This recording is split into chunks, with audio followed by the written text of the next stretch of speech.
Dala. Welcome.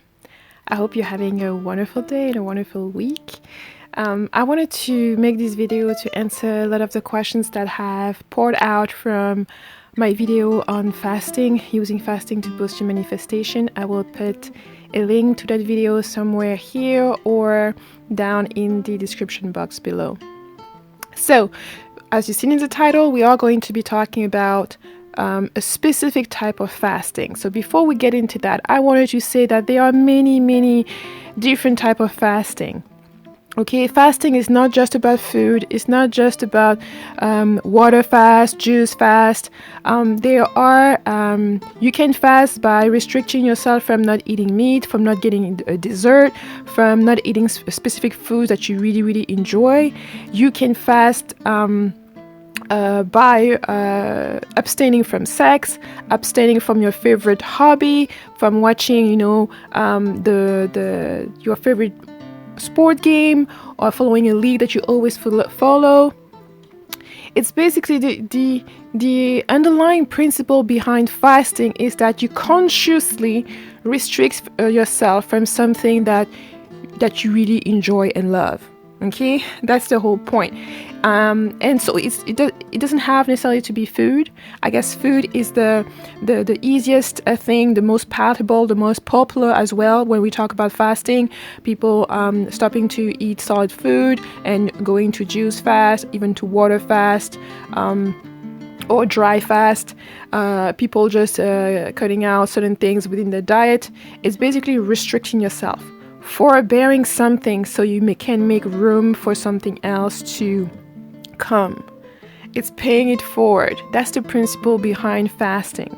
So I'm not going to go too much in depth in all the type of fasting and all of. If there are some specific form of fasting that you would like more information or you're curious about, just place them in the comment and I'll see if I can do a follow-up video on that. Basically, fasting is something that you do consciously. So this means that, let's say if you are not able to eat as you wish, because of lack of money, because of lack of availability of food or what have you, that is not considered spiritual fasting in the sense that I'm talking about. That you have the food in front of you and you deciding not to eat it, even though you're hungry, even if you want it, even though it looks delicious, it smells delicious, even though it may be your favorite dessert that somebody just brought from somewhere. So it's a conscious choice. If you come home and you don't have your favorite dessert or you can't afford to buy your favorite dessert, this is something else. This is not what I'm talking about. And I'm trying to give you those examples so you understand that it's very clear.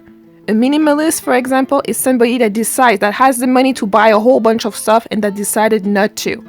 It's not somebody who can't afford stuff and they say, well, I'm going to be a minimalist because I can afford it. No, you can't be a minimalist because you can't afford it anyways. Even if you wanted to, you couldn't accumulate things. So this is a kind of the same principle. Here, you can go to the store and buy whatever food you would like or whatever thing you would like, but you're choosing not to do so. You could go back to your backyard or your garden and grab a mango or some other fruit, an apple, but you decide not to do so. Why? Because you realize that there is benefits in forbearing things, especially when you want to make room to manifest something else. Because there's something that you will want more, even more than your favorite dessert, even more than eating this thing that's so delicious right now, even more than watching the final of the NBA games, for example. Even more that, let's say if you are an NFL fan and you're a football fan and you usually every year you watch the league, one of your biggest maybe fasting challenge could be, okay, this year you're not going to watch any games at all. You're not going to watch any full game. Maybe if it's too hard for you, you can start by saying, okay, I'm not going to watch any full game, but maybe I'll just watch the highlights. I'm going to still follow, but just watch the highlight. The pleasure of watching the full game and being in the game and seeing my favorite players or seeing the gameplay and the strategies, I'm going to forbear that because of what I'm wishing to manifest. So fasting for manifesting something is not the same as just fasting to lose weight or fasting in a religious kind of way, in a religious kind of perspective. You really have to distinguish that. Fasting for the manifestation or fasting for spiritual clarity or fasting just to get rid of something, just to help you on your path. For example, fasting is also one of the ways through which you can develop your discipline. So I've made a video on why discipline is important if you want to grow on your spiritual path, or if you want to achieve any goal, material goal. If you have any objective for school, for work, for your business, so discipline is going to help you. If you're struggling in that area, it may be something that you really, really pay attention to. It's never too late to start. We are mid-year. So a good way to work on that aspect of your discipline could be fasting. Fasting has been a spiritual tool for thousands and thousands of years and centuries across cultures. This is not something that's specific to African or specific to Indians. It's across cultures, people have been fasting. Europeans, everywhere on this globe, everybody knows about fasting. Okay, so don't try to restrict it to a certain type of people or a certain type of system. There's barely any system where fasting doesn't come. If you're researching and learning within the system, there's barely any one system where fasting doesn't come to play at some point, especially when you're trying to address discipline. And you don't have to go all the way. That's why I say it's not a spiritual competition. This is not it's not a sport competition. The only person that's in it is you. And nobody else on that path. Nobody is fasting to compete with you or to be better than you or to show off. I will have another video coming up about showing off your spiritual knowledge or anything like that, dealing with spiritual signaling. So it's very important that you understand that when it comes to fasting for spiritual purposes or manifestation, you have to do it with a purpose, with intentions.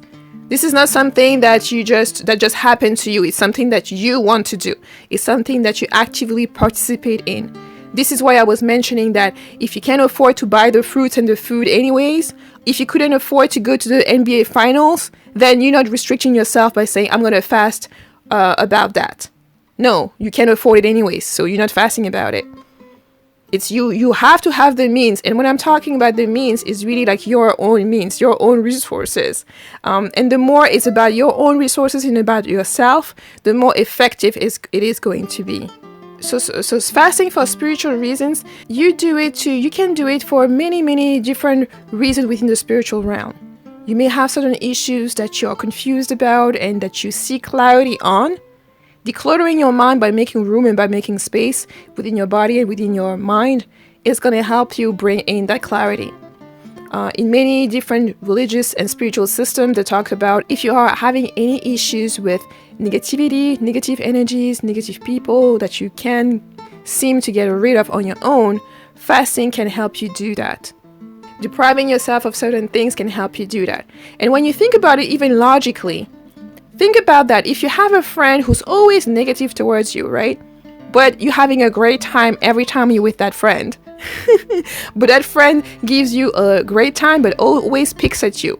So if you decide to fast from the great time, the amusement, the company, the positive company and aspect that this person is providing you, this means that you'll have to see this person less and less, right? You have to sacrifice the good time in order to avoid the negativity that person always brings. So even that is a form of fasting. And for you, by diminishing your interaction with that person, after having told them time and time again that you don't really appreciate the negativity, that you would rather have them not give you unsolicited advice and things of that nature, when you distance yourself, you're going to create room. Room for what? Room for other people to come in. Right? So it's just a simple way to show you what the effect of manifesting is on a very basic level. And even with the food, you decide, okay, I'm not going to eat as much, or I'm not going to eat any meat or anything that I really crave for in my diet.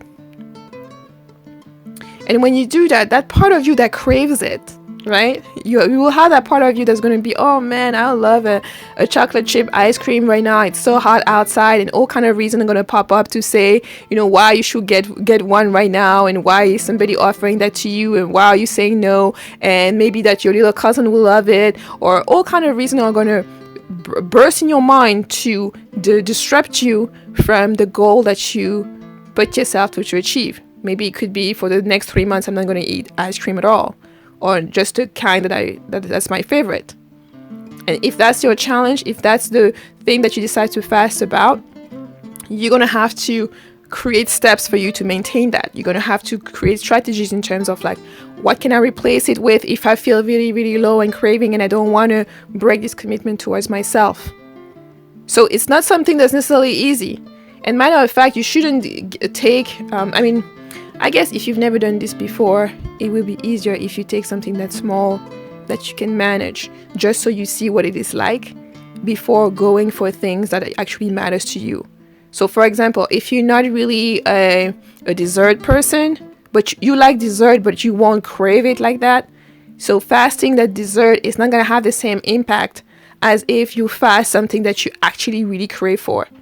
Let's say you have a favorite show that you watch every time when you have in your spare time, and that's your favorite show, that's the only show that you watch, right? Now if you say, okay, I'm gonna fast from the news, which you don't watch anyways, that's not going to be an effective fasting, because it's not going to put any pressure on your mind. It's not going to put any form of tension or energical changes or shift within yourself. So this is why if you go for your favorite show and you're just like, okay, I'm not gonna watch it for if I watch it every day, I can start by saying once a week I'm not gonna watch it. And then you will see within yourself that day that you don't watch it, how your mind, how the tension is gonna start being built up and gonna start to create. When your mind is gonna start telling you all kind of things about the show, you're missing out. Maybe other people are gonna talk about it around you. The people you used to talk about the show with are gonna be talking about it. You may feel left out. You may feel cut out. You may feel like this is a really big thing in your life. It may be a show. It may be something else. It may be a meeting that you hang out time, that you meet your friends and you have a good time and you decide you're gonna fast with that. And then you hear them how this particular time that you didn't go was so great and they had so much fun. Those are the things that are going to create a change within yourself. Those are the things that energetically is going to push you to shift it, because you're going to feel that lack. This is why the most efficient fasting is not going to be based on what the trend is going on now or what everybody else is doing. It's going to be based on what you enjoy the most. That's where the fasting is going to be the most efficient.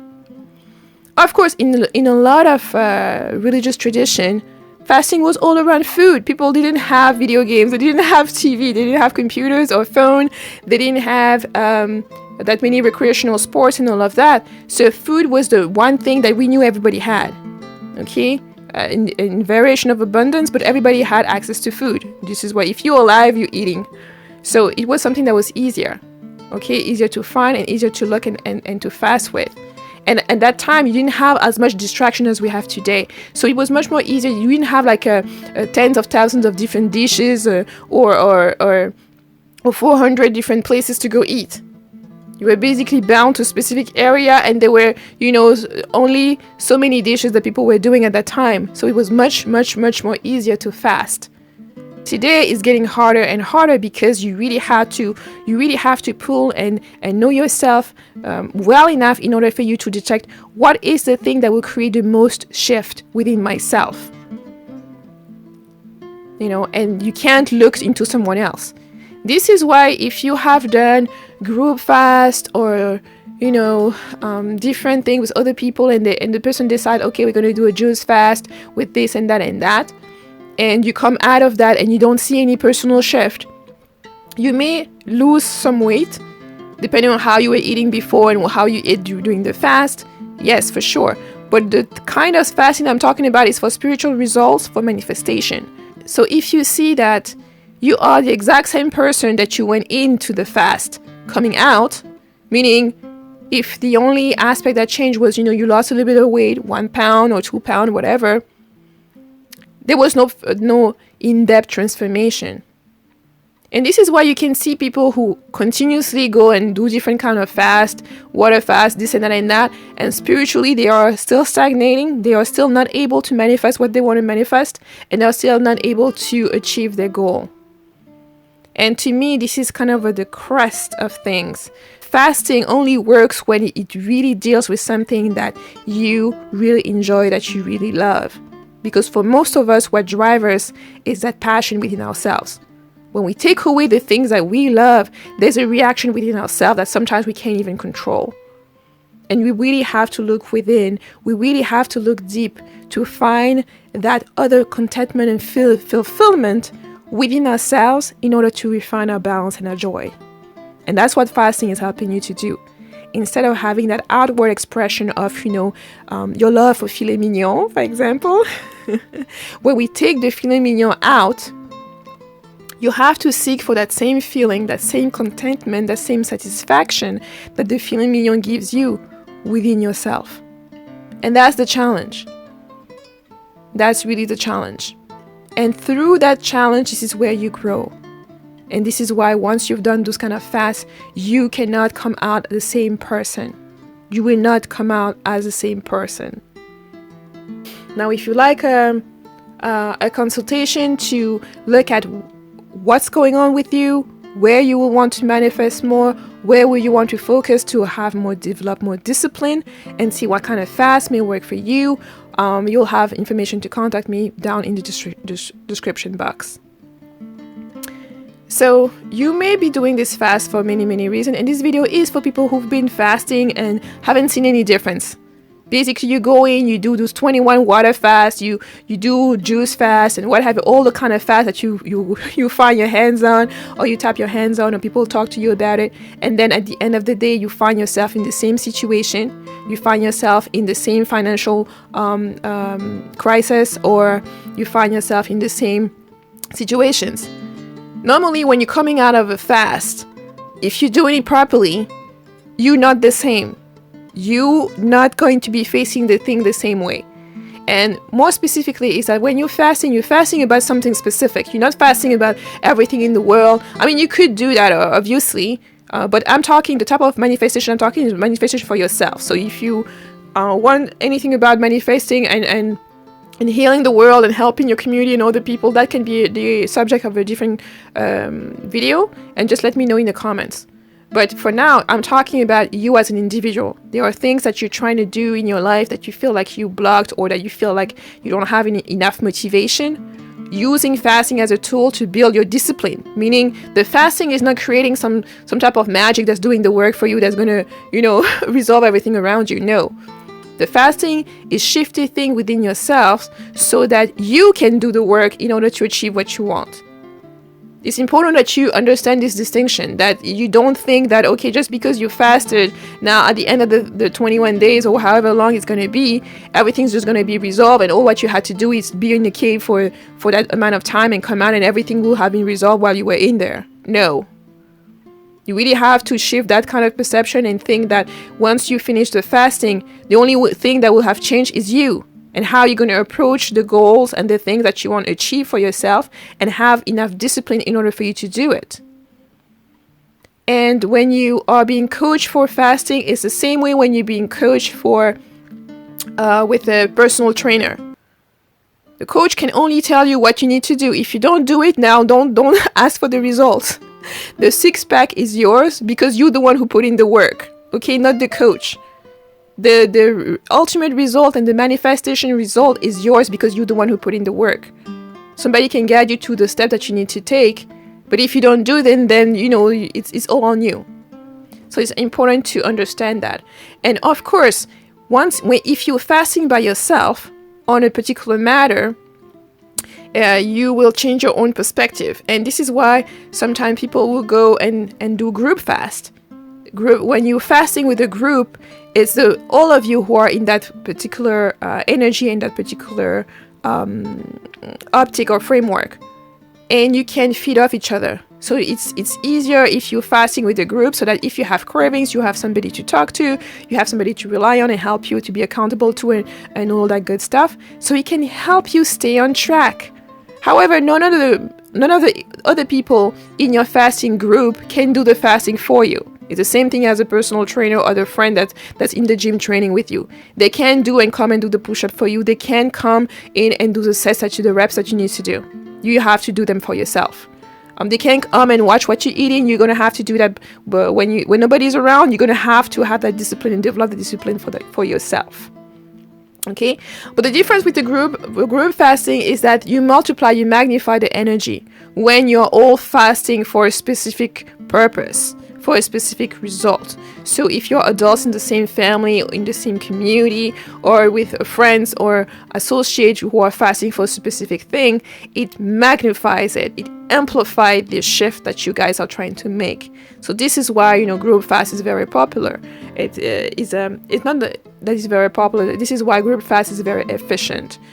Also, when you have many people doing the same thing together and accumulating that energy and directing, catalyzing that energy in a specific direction. It doesn't mean that it's necessarily more powerful. Sometimes one individual fasting a certain way can have a lot more impact than 100 or 200 people who are fasting but wiggling in and out, or not being focused, or not holding on to the same intention. You can have a group of people fasting for one reason, and then few of them within that group are actually fasting for themselves or for other reasons that may interfere with the energy of the group. So those are just things that you need to keep in mind. Some people do group fasting just because it's fun. Like I said, there are many types of fasting. If you've never done a juice fast before, you may join a group just for the hell of doing it, just for knowing what it is like. So that's not the type of fasting I'm talking about. I'm really talking about when you're trying to manifest something, when you're trying to develop discipline within yourself, when you're trying to achieve certain things, when you're trying to shift your own perspective and the own energy that you have within in order to accomplish something, or in order for you to just be more connected to yourself. Sometimes you may realize, okay, your friends keep always telling you, you had too many drinks last time we came out, you blanked out, or this and that. You may yourself realize, okay, alcohol may not be something that's necessarily good for me. I may fast from alcohol and not take alcohol every single time I go out for the next month or so, whatever, as a challenge. Then you can build it up into your lifestyle. But fasting is not a lifestyle per se. The type of fasting I'm talking about, okay? The type of fasting I'm talking about is like medicine. You only take it when you need it. And this is also going into why it's not working for some of you. Sometimes you see people who are constantly fasting. You see them in the summer, they're fasting. You meet them in the fall, they're fasting again. In the winter, in the spring, and all of that. But their life circumstances, the things they continue to complain about, remain the same. And they're fasting, like I said, for spiritual manifestation, for spiritual evolution, or for spiritual clarity. But they remain in a stagnant space within the situation in their life, whether it is love, money, professional, career, project, creativity, what have you. And those are things that you need to look at. If you've been fasting for years and years and years, but you're still complaining about the same thing not advancing within your life, that means you're not fasting right. That means it's something that you're not doing that's clear with fasting, or that means it may also be your perspective about what fasting is and how you're approaching fasting. Okay, to give you a little bit of background, even in the religious text, whether it is Islam or Christianity or Judaism or what have you, people are not constantly fasting. Most of those three main religions require fasting once a year. Why? To remind you of that state, to help you build a discipline for 30 to 40 days, depending on which tradition you're following. And you're not doing it by yourself, you're doing it with the group, with the community. And it is reminding you, is helping you to remember, is helping your body remember. Why? Because for the most people, for the rest of the year, this is not something that's going to be in the forefront of your mind. This is not something that your body is going to remember. So every time you do it once a year, it may shock your body, it may create certain shifts. And a lot of people, when they do fast, if you have Muslim friends who are pious and who are fasting, or Catholic people who do the Christian Kareem, which is also a fast, or Jewish friends, when they are fasting, look at them before they start the fast, and if you meet them after they finish the fast, you will see those shifts within themselves. Shift about the way they talk, shift about their perspective, And of course, there are people who fast and you don't see that. And this is why I say you have to distinguish between those who are doing it just because it is required of them and those who are actually doing it to expand themselves, to search and use that time to work and heal themselves. You know, it makes a big difference. This is why if you tell me, well, I have a friend who's Muslim and he's fasting and I don't see any difference, or my girlfriend is fasting and she's never been different, like, that's not what I'm talking about. I don't know you're the particular person you know, but I'm telling you that the changes that you see are from people who actually take that time and consciously decide to work on themselves and to heal themselves. Okay? You have to consciously decide to do that. Of course, sometimes depending, I always say that there's 5% of things that no matter what you're going to do, you're not going to be able to escape. This is why you actually came down here for. And so you may be having some challenges, some shift during the fasting period that have nothing to do with fasting per se, but that have to do with what was your life path challenge or the challenge that you were meant to see while you're here. So this is why the conscious decision for you to shift certain things within yourself, to go inside. So fasting is something that happened within yourself and not outward. This is why I said it's not a competitive sport where you have to show off. You know, I can fast for 21 days. I can fast for this and for that. That's not the purpose of spiritual fasting. Nobody cares. Good for you if you can fast for, a year. Great. There is no medal. Nobody's going to give you a medal. And matter of fact, the success of your ability to fast should be reflected in the quality of your life, in how you appreciate your life, in the experiences that you are having. If you've been fasting for a year or for years and you fast, every other day, every month or what have you, for clarity and stuff like that, that means we should be able to see in the decision that you're making that type of clarity, in the interaction that you have with others, that type of clarity. So there shouldn't even be a moment where you need to express to somebody else that you are so this or so that in terms of spiritual growth or spiritual practices such as fasting. Anyone should be able to see it when they interact with you. This is actually where the pudding, they say, the proof is in the pudding.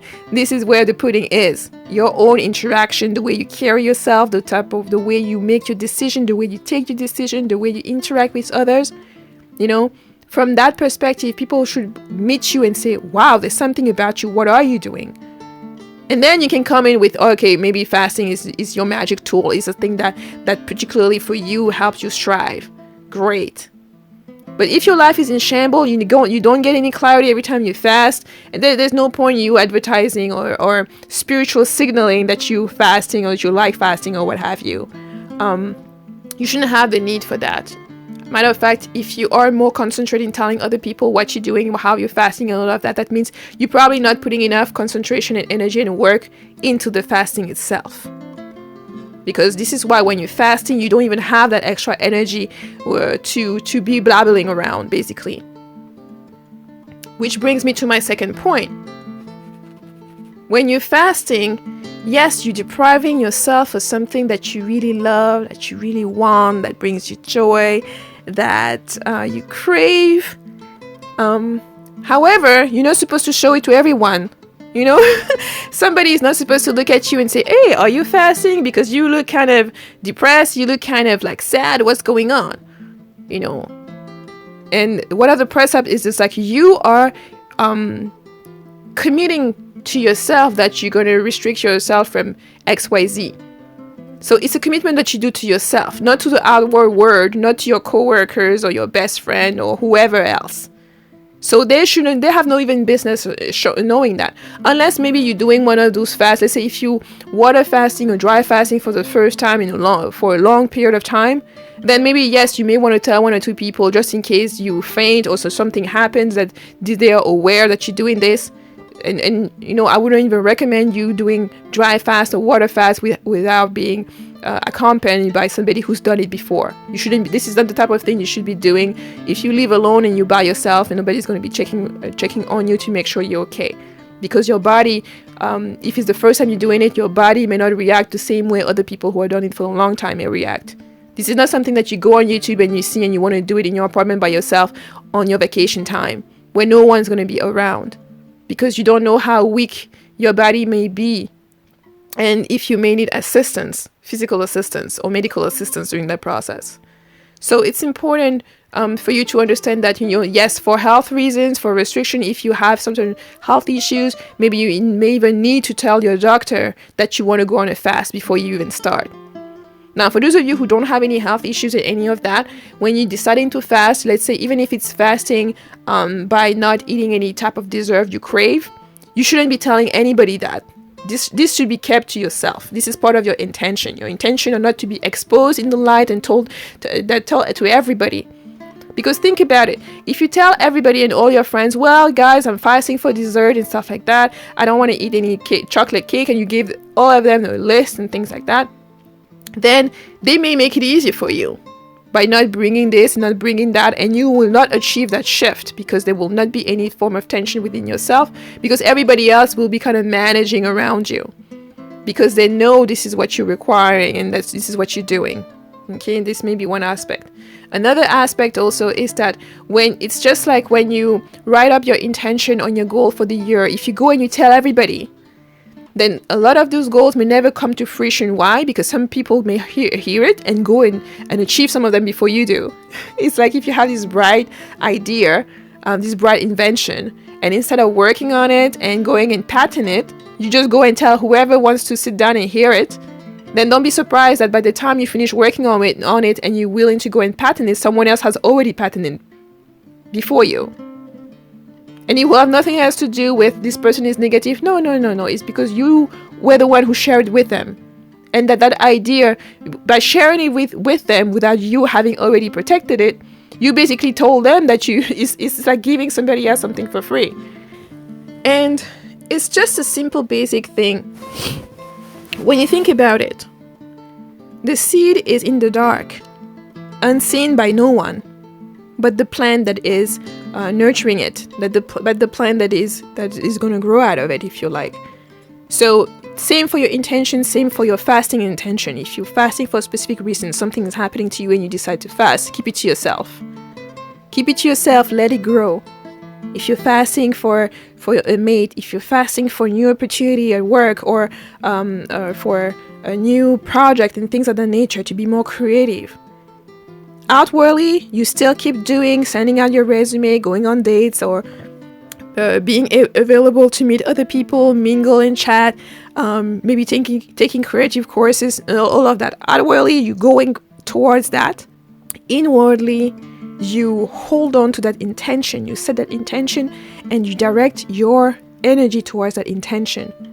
And while you're fasting and holding that intention as you are doing the fasting, however long you plan to do it. And you speak of it to no one. This is not like a secret kind of thing. It's just like you will see the shift and the big difference when you decide inwardly, let's say, you lose weight without telling anyone. If you've never done this before, just experiment with that. Decide that you cap yourself. I'm going to lose 5 pounds in the next month or so, whatever. So I'm going to restrict myself on certain things. Just observe that how making that little shift, that commitment within yourself. And you have to be committed. It's not going to work if you're just doing this for fun. It has to be an inward commitment. You decide inwardly that this is what I'm going to be doing. Because if it's just for fun or it's not going to work. Because there has to be a shift within yourself that's going to engage the energy around you and the energy of the people around you. And for anyone that's done this for real, you will see that within a week or within a few days, people are going to act exactly on the opposite.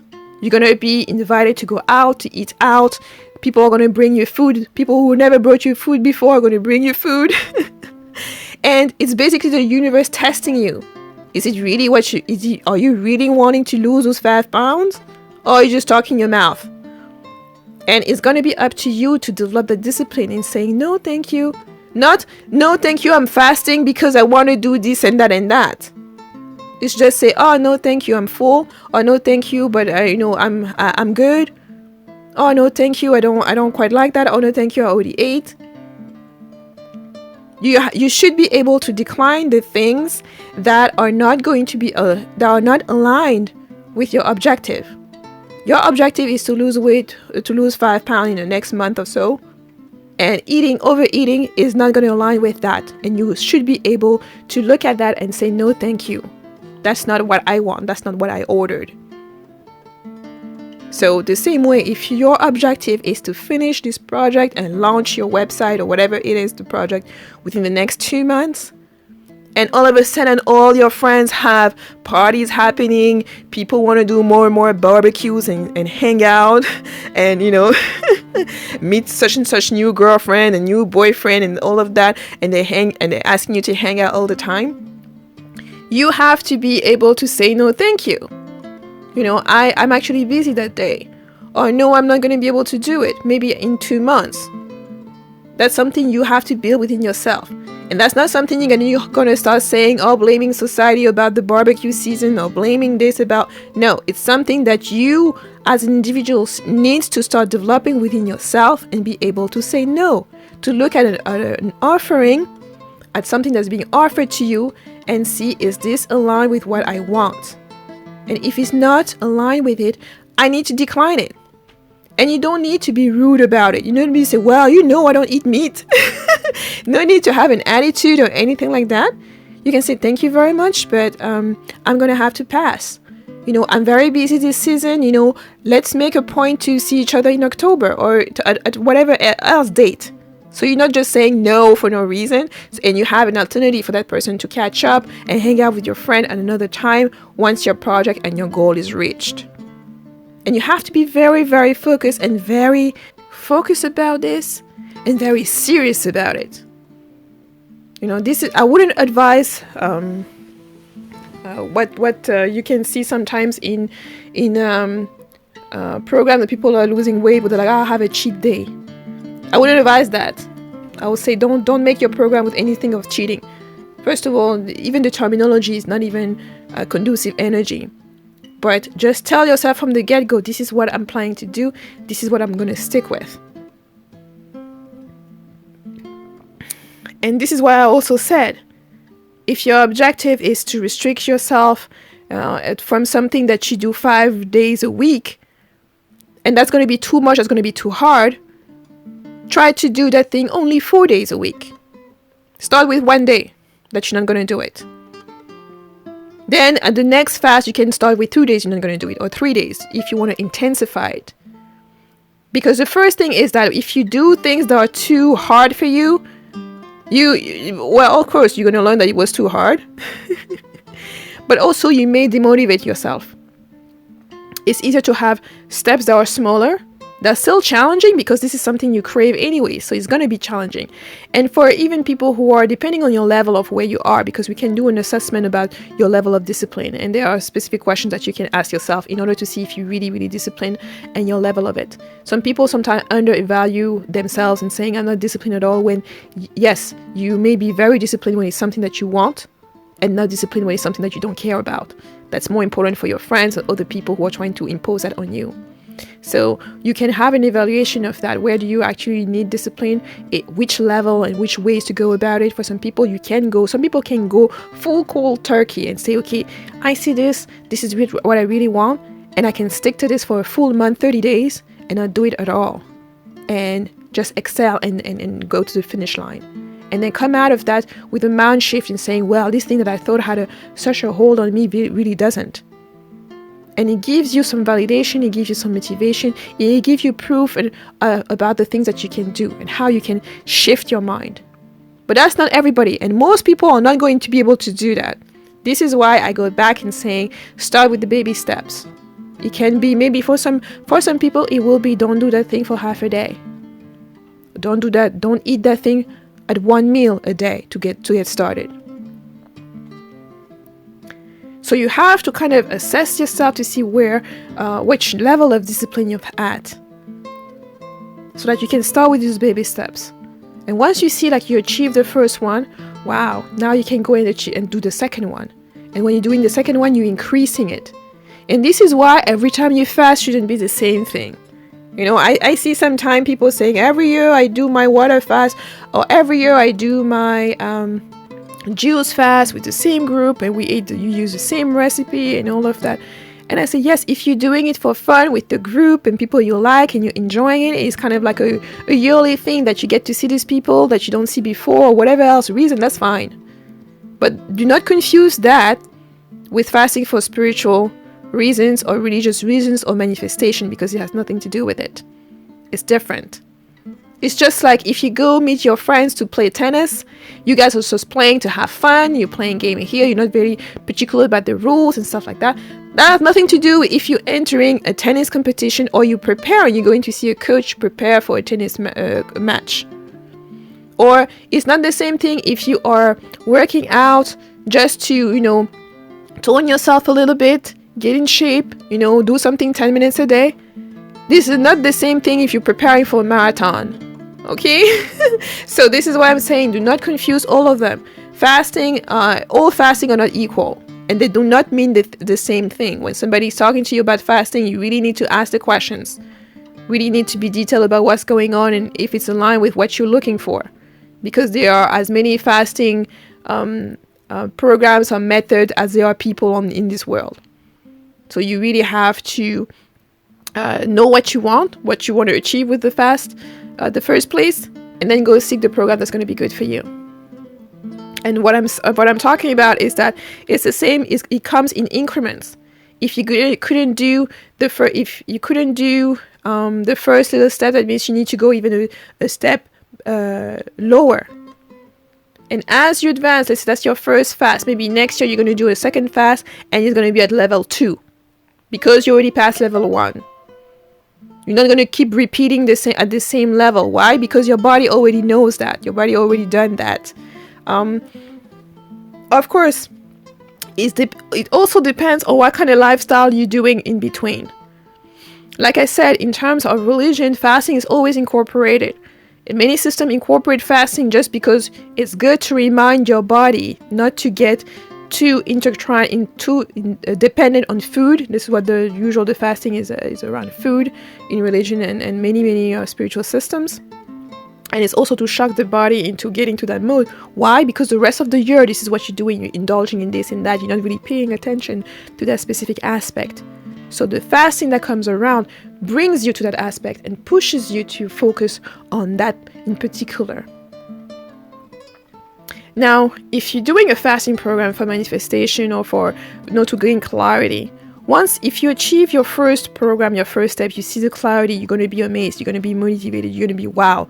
Like that's going to empower you of something you achieved on your own. Now, yes, you may have to do the same exact program over and over and over. Why? If after achieving that and seeing the results and having that step forward, you decide to go backwards, you decide to just indulge and not do anything else, then chances are you're going to revert exactly where you used to be before. The purpose of fasting, as I said, is like a medicine.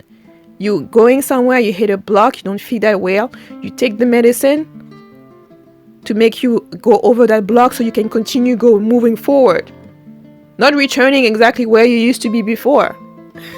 And that's where you need to go and do those shifts. It doesn't mean that you're supposed to be fasting for the rest of your life and stuff like that. Like I said, fasting is a medicine. Not everybody needs to fast all the time. Some people actually, sometimes one fast is like the D block that they needed. And then after that, they're cruising. And that's it. They're never going to fast ever again. They don't need to. And they're just carrying on with their life without seeing any other major blockages of the same kind. So don't start telling yourself that you need to be, fasting all the time. Like I said, unless you are an athlete, a professional, a monk somewhere, you don't need to be constantly fasting. Because then your body's going to start getting used to it, first of all. If you're fasting all the time, doing juice fast or whatever all the time, then your body is used to it. That means when you're going into fasting, it's not fasting anymore, it's a lifestyle. And the difference between the lifestyle and fasting is that in order to have that shift, you need to kind of shock your body in doing something that it hasn't done before or hasn't done in a long time, that you may have forgotten. Now, if you did it last month or last week, then your body is going to be, hey, we already seen this. The way you approach fasting is gonna interplay with the result that you're gonna get and the experience that you're gonna have while you're fasting. So, for example, if you are somebody who's trying to manifest something in terms of, I don't know, veganism and all that stuff, maybe you want to approach it by looking into the fasting that vegans do in that specific context. This is the same way if you are somebody who's a Muslim, then you're gonna approach it from the concept of your own religion, the lens of the thing that you're looking at. You're not gonna use it in a different system trying to achieve something in another system. That's not gonna work out. And I'm saying this for people who call themselves eclectic and who take tools out of context. Something that was created in a particular way to do certain things within a context, you cannot just take it out. Those are just things to keep in mind. Fasting is a tool, like anything else. If you didn't get anything out of this message, fasting is really a tool. The way you approach it is going to impact on how you're going to live that experience, and it's also going to impact on your results. What you're seeking out of that experience. Why are you fasting in the first place? So I hope this was useful. If you have questions, please do leave them below. And I'll see you in the next one. Bye.